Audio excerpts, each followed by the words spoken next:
이슈. 이슈? 이슈! 시장 이슈! 네, 오늘 첫 코너 시작해볼게요. 이번 주 이슈 뭐 있었나요? 일단 오늘 같은 경우에는 코스피가 2080포인트까지 또 회복을 하면서 급등하는 모습을 보였고요. 또 코스닥 같은 경우에도 200조 넘는 또 시가총액을 기록할 만큼 거침없는 또 상승세가 이어지고 있습니다. 그래서 네. 그 전까지는 해외 증시에 대한 어떤 우려감이라거나 그리스 여러 가지 어떤 우려감들이 많았었는데 지금 같은 경우는 오히려 좀 그런 불확실성이 해소되면서 시장이 좀 이렇게 단기적으로 좀 빨리 올라오는 그런 흐름들을 좀 보였던 한 주였었죠. 또 미국 증시는 네. 나스닥도 계속 사상 최고가 나오면서 뒤에 닭이 붙는 그런 지수들이 좀 잘 나가고 있더라고요. 나스닥, 코스닥. 네. 다우지수는 신고가가 아닌데 나스닥이 신고가고 우리는 코스피 신고가가 아닌데 또 코스닥은 신고가고 그거에 대해서 좀 자세하게 얘기를 나눠야 될 것 같습니다. 네. 또 뭐 있을까요? 일단은 대외 악재가 일단 해소가 된 거고 그리스 문제가 어느 정도 해결 국면에 들어간다. 약간 그리스가 사실은 접고 나온 거죠. 한번 접고 나왔는데 그동안 계속 유지하던 게 접고 나오고 또 하나 이제 메르스도 어느 정도 이제 지금 진정이 된다라는 국면으로 들어가고 대외적인 악재, 대내적인 악재들이 좀 어느 정도 해소되는 분위기에서 해외 시장도 좋고 또 유럽도 지금 유동성을 계속 공급하려고 하고 있고 여러 가지 좋은 여건인 것 같습니다. 이럴 때 전에도 우리 얘기했던 것처럼 한 800포인트 갈 수 있지 않겠냐 코스닥이 제가 이제 제 입으로 한번 얘기한 적이 있었는데 그러게요. 지금 벌써 오늘 봤을 때 740포인트까지 올라왔으니까 800포인트 말씀하셨던 구간까지 60포인트 정도밖에 남지 않아서 이제 10%도 안 남았어요. 그렇죠. 네. 근데 이제 반년 넘게 남았으니까. 예, 반년 넘게 남았는데 주식이라는 건 모르니까. 모르죠. 또 꺾일 수도 있는 거고. 예. 근데 이제 긍정적인 여러 가지 여건 환경이 만들어졌다라는 측면에서는 오늘 좀 의의가 있지 않았냐. 또 중국 증시는 계속 요즘에 떨어진다, 떨어질 거다, 이런 얘기 좀 나오면서 분위기가 좀 다르더라고요. 그리고 중국 증시 잘 나갈 때 우리나라는 또 못 나가다가 중국이 못 나가니까 우리나라가 진짜 잘 나가는 게 외국인들이 좀 돌아올 수 있지 않을까라는 얘기도 나오고 있고 그거랑은 좀 관계가 없을까요? 아니 수급이 굉장히 중요한데 외국인들이 오늘도 코스피를 좀 사줬기 때문에 사실은 기관들도 샀지만 결국에는 이제 그 수급의 문제죠. 누가 사주느냐의 문제인데 오늘은 외국인들이 조금 이렇게 소극적으로 좀 사실은 대응을 한 것 같은데 초반에 워낙 동시효과에 크게 떠서 나와서 지수가 거의 그 자리에 이제 맴돌았다. 제자리 지키기 정도. 지수는 많이 올랐지만 사실 갭상승한 모습으로 시작을 한 거기 때문에 갭으로 상승하면 항상 또 부담이 또 조금 따를 수 있기 때문에 그런 것들은 좀 더 유념을 좀 해야 되지 않겠냐. 네. 흔들면서 가지 않겠나. 사실 이번 같은 경우에는 좀 그렇게도 볼 수 있는 것 같아요. 그러니까 개인 투자자들한테 매수의 기회를 박탈시키는 시장이라고 좀 표현을 하고 싶은 게 떨어질 때는 주가가 하락을 할 때는 무서워서 주식을 못 사고 자고 일어났는데 갭상승해가지고 올라가 버리면 또 쫓아가기 되게 애매해지잖아요. 근데 거기서 더 올라가 버리면 그때부터는 이제 주식을 사기가 되게 힘든. 그러다 보면 많이 떨어져 있는 거 사거나 잘 안 가는 종목군들 쪽으로 자꾸 손을 대게 되는데 그렇게 되면 이제 시장에도 계속 소외가 되고 그렇게 될 수 있는 흐름들이 연속적으로 좀 발생하지 않을까. 그러니까 오히려 내일 지금 주식을 샀는데 오늘 주식을 살 때 내일 하루 정도 더 빠질 수 있어. 그래도 내가 참을 수 있다라고 하면 이제 그때부터 좀 분할해가지고 접근하는 게 낫지. 꼭 내가 사서 내일 올라가야지 이걸 보고서 쫓아가다 보면 자칫 잘못하면 높은 자리에 그냥 매수가 하게 되고 타이밍 자체가 완전히 엉켜버릴 수 있는 상황 시장이 이제 만들어질 것 같아요. 요즘에 되게 매매하기가 어려운 게 주도 업종이 사실 거의 없잖아요. 확실하게 올려주는 게 업종이 없는데 주도 업종으로 나왔는데 한 3, 4개월 올라다가 다시 떨어지는 최근에 유통업종이 좀 잘 나가다가 다시 요즘에 좀 떨어지는 그 경향이 나오니까 좀 이거 좀 시장 확인하고 들어가야지 하면 오히려 더 손해를 보는 그런 장세가 일어나더라고요. 오늘 유통애널이 와서 한번 얘기를 했었는데 그 백화점이랑 유통 담당한 애널이 와서 제가 들었는데 얘기를 일단은 신 대표가 전에 얘기했던 것처럼 편의점 관련주들이 가장 지금 핫할 수밖에 없다. 매출이 지금 사상 최대가 나올 수 있다. 그래서 최선호주로 좀 GS 리테일을 좀 얘기를 하고 있고 BGF 리테일 같은 경우는 조금 좀 많이 올라와 있는 미리 많이 올라와 있는 상태이기 때문에 좀 부담스럽고 GS 리테일을 좀 강조를 하는 것 같고요. 그 외에 이제 이마트가 좀 좋아질 수도 있다라는 이제 결국엔 신세계 정 회장이 굉장히 밀고 있다라는 거죠. 이마트를 지금 현재.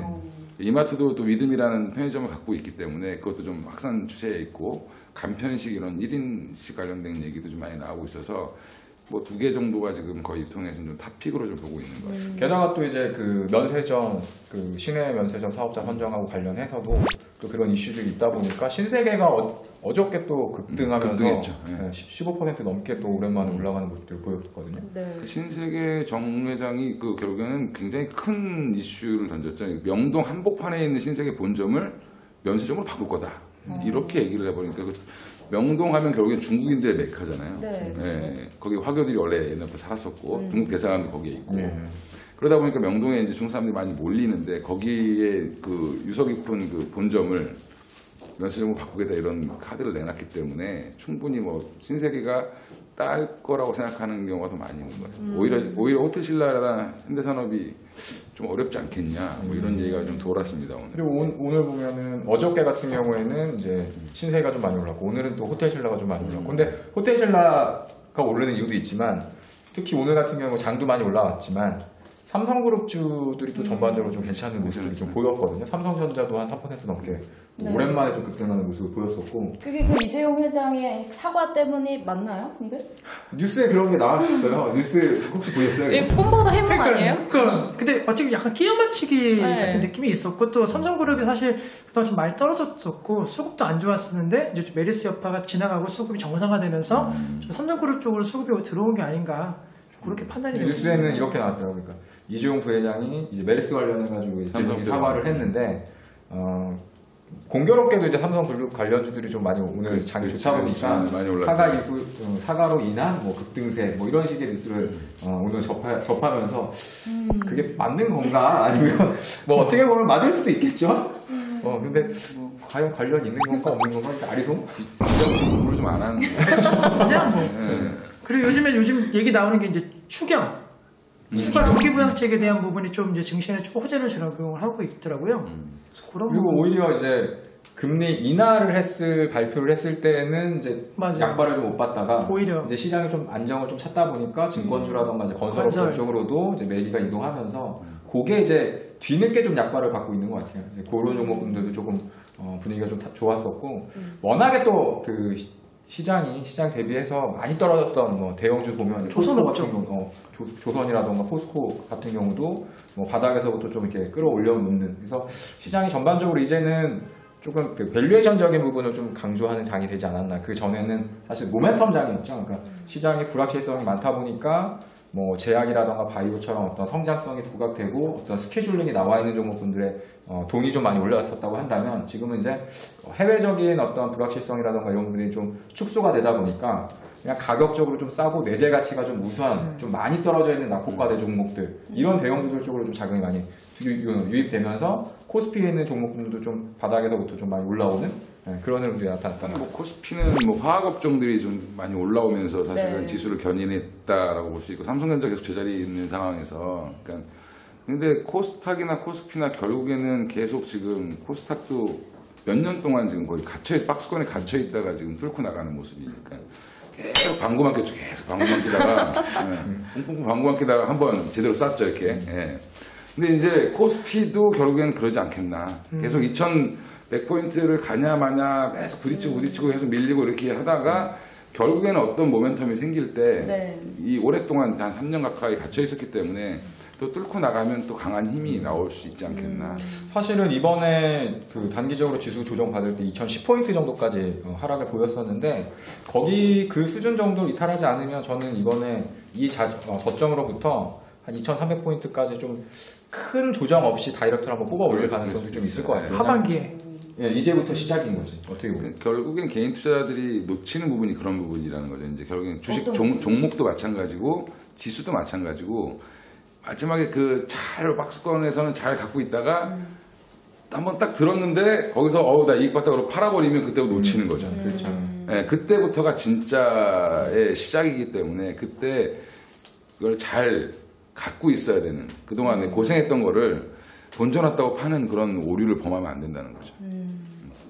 근데 요즘에 잘 나가는 섹터는 인터넷 은행 관련된 얘기 많이 나오더라고요. 증권업종도 뜨고 또 결제 관련된 종목도 뜨고. 근데 또 일각에서는 현실성이 좀 많이 부족하다 아직은 뭐 이런 얘기들도 많이 나오던데 다들 어떻게 생각하시는지. 저 같은 경우에는 지난번에 카카오 택시 뭐 이런 거 네네. 얘기했지만 카카오 페이 그다음에 뭐 티머니 같은 것들도 있고 그래서 소액 결제라던가 전자 결제를 하는 부분들이 확실히 예전처럼 뭐 실물 카드로 뭐 결제를 한다거나 아니면 뭐 인터넷 뱅킹이나 그 공인인증서를 사용해가지고 뭐 물건을 구입하는 경우도 있지만 이제 모바일 쪽에서도 확실히 좀 나타나고 있다라는 건 좀 많이 느껴져요. 저도 그렇게 사용을 좀 하고 있고. 네. 근데 이제 그 은산 분리법이 어떻게 되느냐의 문제인 건데 지금 500 뭐 자본 규모도 낮추고 정부에서는 이걸 강력하게 밀어붙이고 대기업은 60개 대기업은 참여 못하게 하고 자회사까지 포함해서 이렇게 해서 결국엔 누가 하겠느냐라고 했을 때 이제 다음 카카오라든지 증권회사라든지 이런 애들이 이런 쪽이 좀 뜨고 있는 거고 거기에 이제 KG그룹이 자기네들이 이제 전면적으로 KG 인시스랑 모빌리언스가 같이 뭐 그쪽으로 가겠다라고 얘기를 하면서 굉장히 사실은 분위기는 좀 좋아졌는데 문제는 법이죠, 법. 이게 산업과 은행을 분리시켰던 기껏해서 분리시켰는데 예전에 이제 재벌들이 그 횡포를 부리다가 분리시켜놨는데 이걸 또 다시 또 만들어주면 아무리 중소기업도 문제가 또 생길 수 있지 않겠냐 그런 얘기가 좀 나오고 있습니다. 네, 이번 주도 이슈가 굉장히 많았네요. 네, 한 주간의 이슈 살펴봤습니다.